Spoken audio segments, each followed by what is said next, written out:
नमस्कार प्रिय दर्शकों, मैं आचार्य दीनानाथ चौबे स्वागत करता हूं। और आज मैं लेकर के जिस राशि की बात करूंगा वह है मेष राशि में शुभ विवाह का जो योग बन रहा है। और वर्ष 2024 में मेष राशि के जातकों के का अच्छा योग बन रहा है। अगर आपकी शादी की उम्र हो गई है और शादी करने के लिए आप तैयार हैं, तो भगवान की जो कृपा है, देवगुरु की कृपा इस बार मेष राशि में ही गोचर कर रहे हैं। यानी देवगुरु बृहस्पति मेष राशि में वर्तमान में गोचर कर रहे हैं, जिसका कि बहुत बड़ा फायदा आपको मिलने वाला है। प्रिय दर्शकों, मेष राशि में जब देवगुरु बृहस्पति की दृष्टि पड़ जाती है, तो देवगुरु बृहस्पति की दृष्टि अगले 1 वर्ष तक जो स्थिति बनेगी, अगर क्योंकि देवगुरु बृहस्पति ही कारक होते हैं विवाह में, शादी विवाह होने के लिए अगर सप्तम भाव पर दृष्टि देवगुरु बृहस्पति की पड़ जाती है या शुक्र की पड़ जाती है, अगर महादशा अगर देवगुरु बृहस्पति की चल रही है, अंतरदशा चल रही हो, प्रत्यंतर दशा चल रही हो, तो आपके शुभ विवाह का योग बनता है। उसी तरह शुक्र का भी अगर महादशा, अंतरदशा, प्रत्यंतर दशा है, तो आपके शुभ विवाह का योग बन रहा है। लेकिन यह देखा जाता है कि देवगुरु बृहस्पति जो होते हैं, 1 साल तक उनकी दृष्टि एक राशि पर होती है, लेकिन शुक्र की केवल 1 महीने तक ही होती है। इसलिए ज्यादातर जो देवगुरु बृहस्पति की ही दृष्टि देखी जाती है, अगर क्योंकि वो 1 साल तक आपको फायदा प्रदान करते हैं शुभ विवाह में। आपको जो उनकी दृष्टि काफी लाभदायक होती है।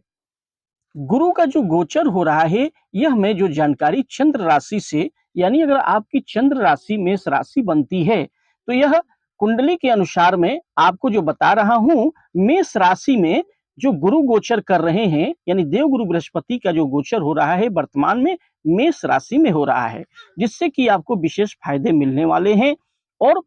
यह जो शुरुआत हो रही है, जो इनकी दृष्टि पड़ रही है, दिसंबर से लेकर के जनवरी, फरवरी, मार्च, अप्रैल, मई, 1 मई से पहले तक देवगुरु बृहस्पति जो होंगे मेष राशि में ही गोचर करेंगे, जिससे कि आपको विशेष फायदा मिलेगा। तो मेष राशि में 1 मई से पहले अगर आपकी शादी की उम्र हो गई है, मेष राशि के जो जातक जातिकाएं हैं, अगर आप प्रयास कर रहे हैं, आप देखने में अच्छे हैं, देखने में सुंदर हैं, पढ़े लिखे हैं, और शादी की उम्र आपकी हो गई है, माता-पिता भी प्रयास करेंगे इस दौरान जो पीरियड में बता रहा हूँ,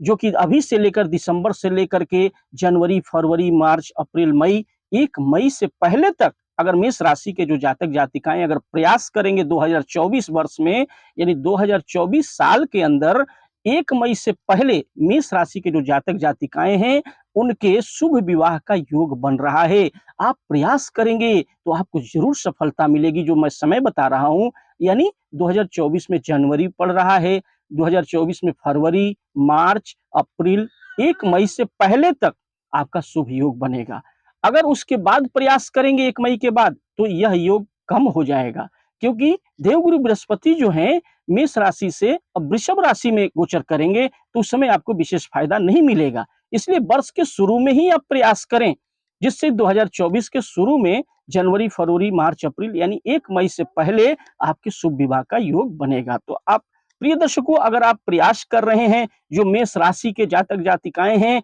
मैं इतना बता दूं दावे के साथ कि अगर वर्ष के शुरू में 2024 में आप प्रयास करेंगे और आपके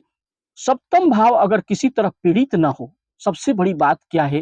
दर्शकों, कि हम देखते हैं कि बहुत सारे जातक जातिकाओं के जो लड़का लड़की शादी की उम्र हो गई है, लेकिन सप्तम भाव राहु केतु शनि की वजह से पीड़ित हो, या कुंडली में बहुत बड़ा दोष बन रहा है, कालसर्प दोष, मांगलिक दोष, इनकी वजह से शादी में विलंब होता है। यानी सप्तम भाव पीड़ित होने की दृष्टि में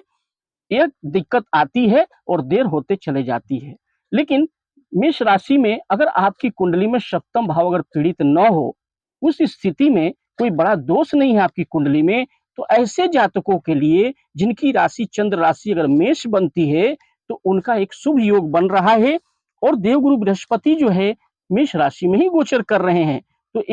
यहाँ 1 जनवरी से 1 मई से पहले, यानी 1 जनवरी से स्टार्ट होगा 2024 में, जनवरी, फरवरी, मार्च, अप्रैल, यानी 1 मई से पहले आप प्रयास करेंगे 2024 में, तो इधर ही प्रयास शुरू में करना है, तो आपका विवाह जरूर होगा। फिर मई के बाद जो है आपको विशेष फायदे नहीं मिलेंगे, इसलिए शुरू में आप प्रयास करेंगे तो आपको विशेष फायदा होगा। प्रिय दर्शकों, विवाह का जो योग होता है अगर देवगुरु बृहस्पति की दृष्टि पंचम, सप्तम और नवम भाव पर पड़ती है, यानी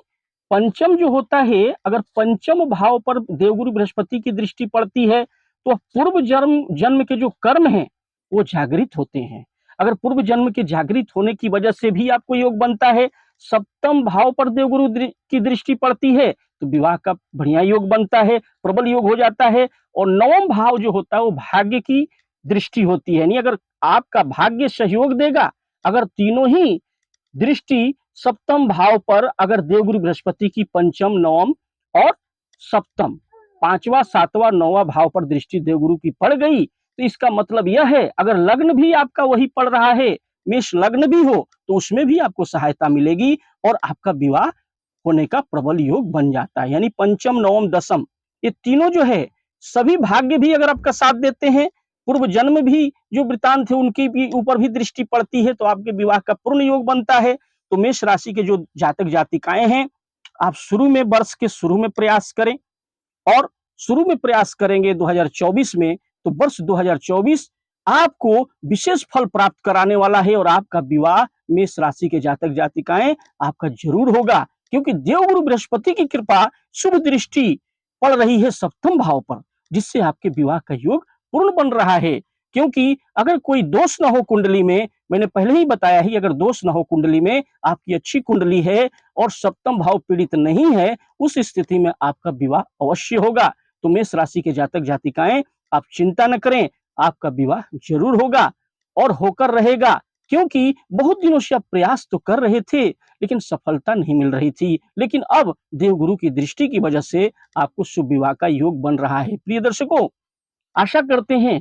कि आपको यह प्रोग्राम अच्छा लगा हो तो वीडियो को लाइक करें, चैनल को सब्सक्राइब करें और बेल आइकन को ऑल पर सेट कर लें, ज्यादा से ज्यादा लोगों में शेयर करें और कुंडली विश्लेषण के लिए हमें स्क्रीन पर दिए हुए नंबर पर संपर्क अवश्य करें। अगर आपके बच्चे बच्चियों की कुंडली में कोई दोष है तो उसके लिए मैं भी बता दूंगा कि क्या करना होगा, क्या आपको करना चाहिए जिससे बच्चों का जो योग नहीं बन रहा है उसमें पूर्ण योग बन जाए, क्या करनी हो इसके लिए, कब होगी शादी, किस दिशा में होगी, कितनी दूरी पर होगी। और कुंडली विश्लेषण के लिए हमें स्क्रीन पर दिए हुए नंबर पर बच्चों का नाम, जन्म का समय, जन्म का स्थान लिखकर अवश्य भेजें। वीडियो पसंद आए तो वीडियो को लाइक करें, चैनल को सब्सक्राइब करें, बेल आइकन को ऑल पर सेट कर लें और ज्यादा से ज्यादा लोगों में इसे शेयर करें। प्रिय दर्शकों, एक बात और ध्यान देने वाली है कि सप्तम भाव में अगर देवगुरु की दृष्टि पड़ रही है, उनकी महादशा, अंतरदशा, प्रत्यंतर दशा चल रही हो या शुक्र की महादशा, अंतरदशा, प्रत्यंतर दशा चल रही हो तो शुभ विवाह तो होगा ही। उसके साथ सप्तम भाव के जो स्वामी हैं उनकी भी महादशा चलेगी, अंतरदशा चलेगी, प्रत्यंतर दशा चलेगी, तब भी आपका विवाह होगा। उसके बाद भी जो सप्तम भाव में बैठे हुए ग्रह की भी महादशा, अंतरदशा, प्रत्यंतर दशा चल रही है तो भी आपका विवाह होगा। देवगुरु के साथ साथ शुक्र की और बैठे हुए ग्रह की जो स्थिति अगर चल रही है, उनकी महादशा, अंतरदशा, प्रत्यंतर दशा, तो उस स्थिति में भी विवाह होगा। कुछ लोग ऐसे भी हैं जिनका चंद्र राशि मालूम नहीं है, पुकार का नाम है, तो उससे भी वो देख सकते हैं। अगर उनकी मेष राशि बनती है तो उनके भी विवाह का योग बनेगा। अगर कोई अच्छे ग्रह की दृष्टि बनी हुई है तो भी उनका विवाह जो शुभ विवाह है, सप्तम भाव अगर पीड़ित न हो, उस स्थिति में पुकार के नाम से भी अगर आपकी मेष राशि बनती है तो आपका विवाह होगा। तो प्रिय दर्शकों, प्रोग्राम अच्छा लगा हो तो वीडियो को लाइक करें, चैनल को सब्सक्राइब करें, बेल आइकन को ऑल पर सेट कर लें, ज्यादा से ज्यादा लोगों में शेयर करें। अगली जानकारी के लिए, तब तक के लिए नमस्कार।